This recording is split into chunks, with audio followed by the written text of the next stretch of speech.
બોલે મહામંત્ર જોઈ જપત મહેશુ, કાશી મુક્તિ હેતુ ઉપદેશુ. શિવ મહાપુરાણની અંદર મેરે ભાઈ બહેન કાશી જે ભૂમિ છે ને એ ભગવાનના શિવના ત્રિશૂળ ઉપર રહેલી ભૂમિ છે. અને ત્રિશૂળ ઉપર કાશીને રાખેલું છે એટલા માટે થઈ અને માણસો મરવા માટે પણ કાશી જાય છે.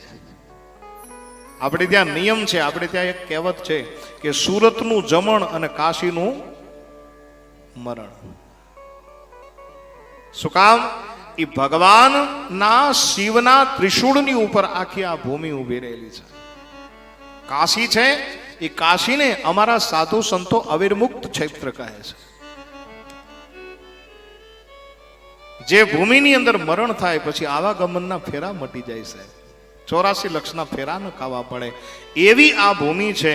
અને કાશીની અંદર મુક્તિ મળે છે. શા માટે? બોલે ભગવાન શિવે રામનું ભજન કર્યું છે એટલા માટે. આ ભજનનો પ્રતાપ છે, આ નામનો મહિમા છે.